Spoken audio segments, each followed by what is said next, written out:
Okay, dear students, it is today 10th Social Science, Democracy and Diversity Part 2.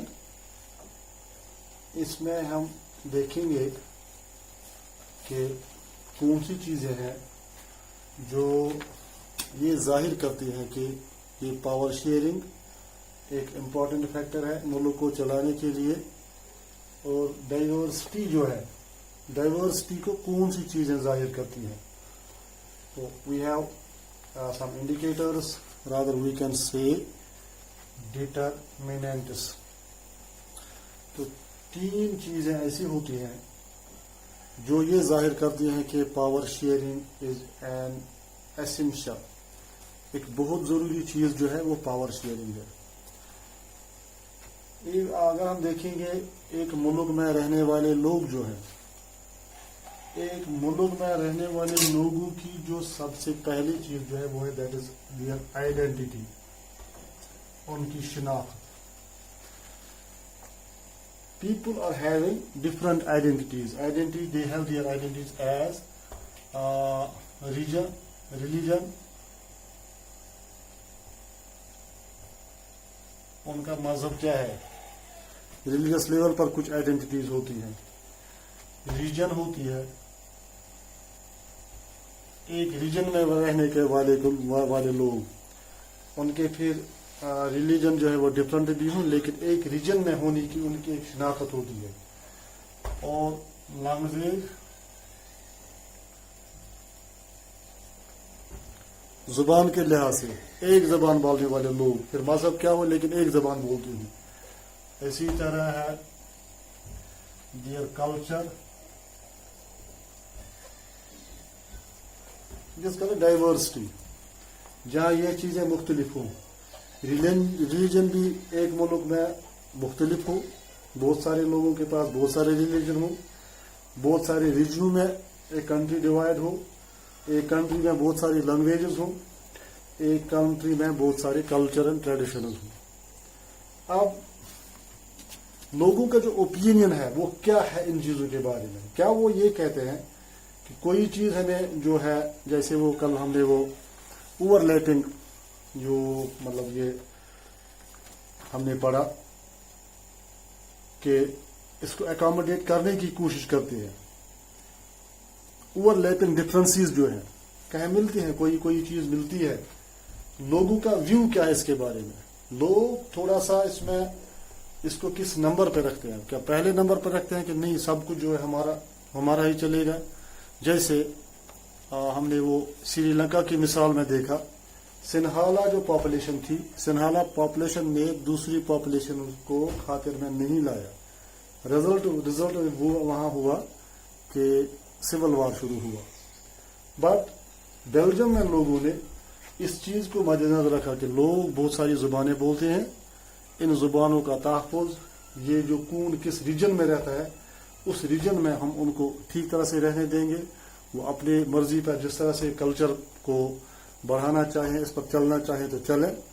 तो जैसे उन्होंने वो parliament में ये जो मेंबर उनके थे, कैबिनेट मेंबर्स जो थे, उनको बराबर शेयर दिया. और वहां पे ये रूल हुआ कि कोई भी कानून उस वक्त तक पास नहीं होगा जब तक कि दोनों पार्टीज जो है वो इसमें उसको सपोर्ट न करे.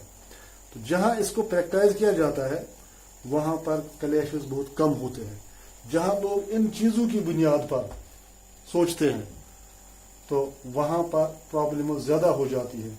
इस वक्त करंटली इंडिया में भी एक ट्रेंड चल रही है, दूसरे जो रिलीजन से लोग ताल्लुक रखते हैं, दूसरे रीजनों से जो ताल्लुक रखते हैं, दूसरे लैंग्वेज जो बोलते हैं, दूसरे जो कल्चर वाले लोग यहाँ पर रहते हैं, उनको एक थ्रेट सी पैदा हो गई है. क्योंकि प्रेजेंट जो रूलिंग पार्टी है, रूलिंग पार्टी उनको अकोमोडेट नहीं करती है. तो with the result there is a threat, problem हो रही है. तो अब मुल्क को बचाने के लिए, डेमोक्रेसी को बचाने की बातें हो रही हैं. एक दूसरा जो है इसमें यही पॉलिटिकल लीडर्स, लोगों की individual identities as a group. फिर दूसरा इसका साथ जो है फिर एक लोगों की कोई मतलब ये पॉलिटिकल पार्टीज होती हैं. पॉलिटिकल पार्टीज में पर्टिकुलरली जो अपोजिशन है वो दो रोल कर सकती है, पॉजिटिव भी और नेगेटिव भी। पॉजिटिव इन दिस सेंस कि अपनी पार्टी के लोगों को एकोमोडेट करने की कोशिश करे, इसमें उन्हें समझाने की कोशिश करेंगे एक ही मुल्क में रहकर हमें ये चीजें बर्दाश्त करनी है, कुछ लेना है और कुछ देना है। तो इस तरीके से मुल्क में प्रॉब्लम नहीं होगी। मेन रोल जो है ज्यादातर ये क्राइसिस जो है वो खत्म भी इन पॉलिटिकल लीडर्स की वजह से होती है, ये लोगों को गाइड करते हैं, और क्राइसिस बढ़ाने में भी इनका कभी साथ होता है अपने मुफाद की खातिर या न्यूज में रहने की खातिर या अपने पार्टी को बढ़ाने की खातिर। ये कभी कभी ऐसा भी करते हैं जिसकी वजह से मुल्क को नुकसान होने का, ये दुनिया पूरी में है, मुल्क को नुकसान होने का खतरा होता है। तो अपनी पार्टी को बचाने के लिए ये बहुत सारी बातें कहते हैं जो कुछ सही होती हैं, कुछ सही नहीं होती हैं, लोगों को भड़काते हैं, लोगों के अंदर कुछ बेचैनी पैदा करते हैं। इधर रिजल्ट वहां पर क्लैशेस होती हैं, दूसरी चीजें होती हैं, अफवाहें फैलाते हैं, अफवाहों से काम लेकर दूसरी अब ऐसा होगा अब वैसा होगा, इसकी वजह से लोग फिर बिगड़ जाते हैं। तो डेमोक्रेसी को खतरा होता है।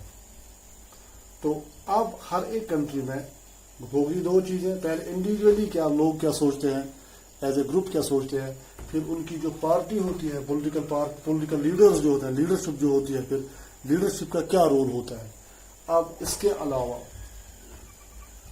रिएक्शन ऑफ गवर्नमेंट, अगर क्राइसिस बढ़ जाती है, अगर कहें इन चीजों की बुनियाद पर, रिलीजन की बुनियाद पर, रीजन की बुनियाद पर, लैंग्वेज की बुनियाद पर, कल्चर की बुनियाद पर, या दूसरे कोई और रीजन्स हो, तो उसमें लोगों ने कोई रिएक्शन की, पॉलिटिकल लीडर्स ने उन्हें भड़काया, या पॉलिटिकल लीडर्स ने कभी सही बात भी कही, जेन्युइन डिमांड को भी आगे बढ़ाया, अब ये फिर गवर्नमेंट के पास पहुंचती है।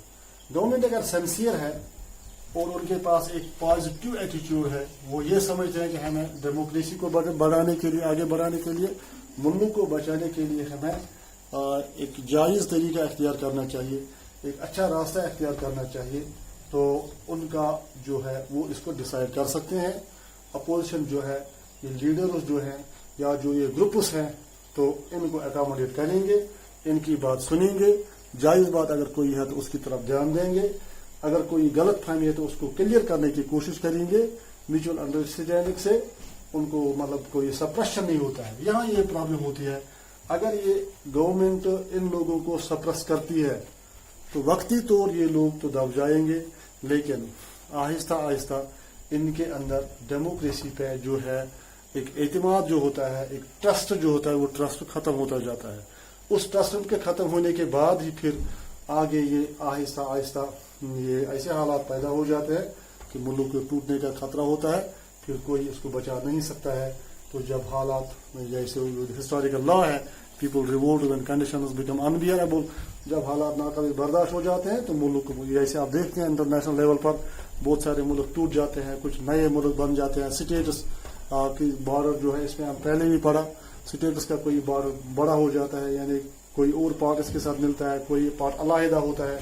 स्टेट्स अलहदा होना, फिर कभी ऐसा भी होगा कि वो चेकोस्लोवाकिया की वजह से जो जैसे यूएसएसआर टूटा, वो जो और भी बहुत सारे स्टेट है, स्पेन में पार्टीशन हुआ, बोस्निया हर्जेगोविना वहां हुआ यही कि ये गवर्नमेंट की रिएक्शन जो है, अगर वो पार्शल है, एक तरफ झुकाव है, किसी एक पार्टी को, किसी एक ग्रुप को सपोर्ट करती है, तो खतरा ये होता है कि वो मुल्क फिर टूट जाता है।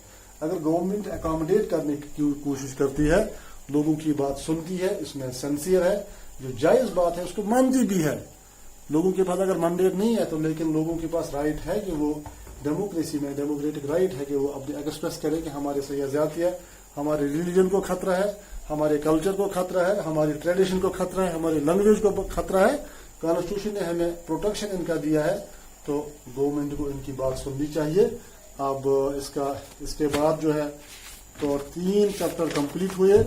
अब आप याद रखिएगा कि जो 4th चैप्टर है इसका, डेमोक्रेटिक पॉलिटिक्स का, that is gender and religious discrimination, वो इंशाल्लाह आगे पढ़ेंगे, लेकिन अपना वक्त जाया मत कीजिए। इसके बाद आप किताब ही खोलकर उस पर भी आप ये लेसन जो है पढ़ेंगे, ताकि आपको और या ज्यादा ज़हन नशीन हो जाए, आपके लिए फिर एग्जाम में अपीयर होना कोई मुश्किल बात नहीं है। अपना ख्याल रखिएगा। Thank you very much.